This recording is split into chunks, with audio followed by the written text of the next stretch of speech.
Can't tell people stuff randomly, okay? My exercises, believe it or not, they're not hard. They're not. But it's the structure in which I want you to operate when you're doing the exercises. When I make average people operate under structure, that's when you start getting tired, and then you start noticing your whole fatigue. Okay? So when you come up in here, I want you to know that I'm going to make you tired till you physically fail. I'm going to make you physically fail every time you come up in here. Because you have to get the character development that it takes to be where you need to be. We're all where we're at because of our decisions.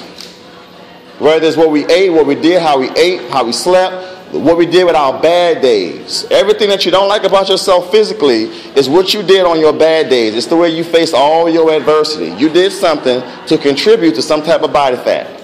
Okay? We have to understand ourselves to move to a better us.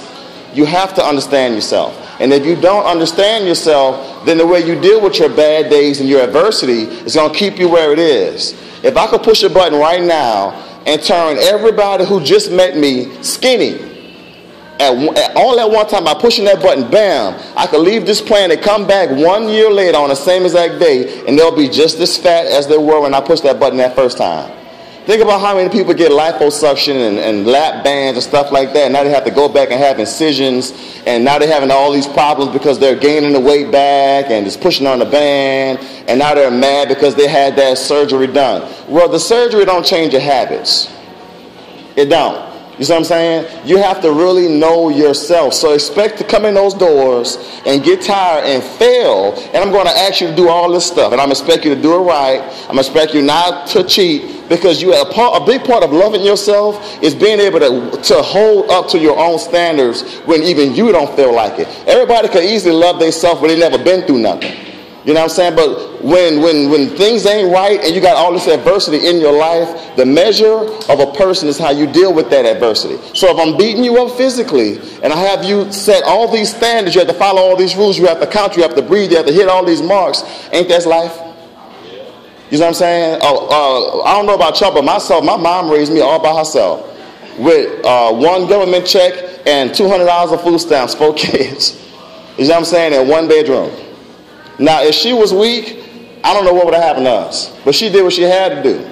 You can always step outside of who you are if it's for something bigger than you. Ever since the history of man, we've been stepping outside ourselves to get things done if it's worth more than us. All of y'all are somebody's daughter or son. Some of y'all might be somebody's mama, somebody's uncle. You see what I'm saying? And you don't think about that when something make you mad or when you have to get past something. But if something would have happened to you and it's your fault because of your decisions, your family members are going to miss you and they're going to hurt because you're not here. You see what I'm saying? So, you know, nobody don't like to get all that emotional when it comes to these type of conversations. But I'm 29 years old. I've been to 74 funerals before. I literally had to stand over it and with my hand and put my sister into a black hole with my hand. With my hand. I had to kneel and touch the dirt that her body was going into the ground into. You see what I'm saying? So I can almost stay still and I can see that in my brain. That's a little traumatizing. And that's why when I talk to people, I have to warn you. Death is all over in my life. Death is my life. Death is everybody in my family. There are only about 10 of us left. And that sounds outrageous. How many people in your family? 300, 400 people? about 10, 13, 20 of them left, and now we have the babies. You see what I'm saying? But what I said was real, but it's very emotional and it's heavy. But that's what health is. That's the punchline to the end of the health joke. You see what I'm saying? You'll think about all your food differently if you remind yourself that it will kill you. You know what I'm saying? Life is being able to enjoy it.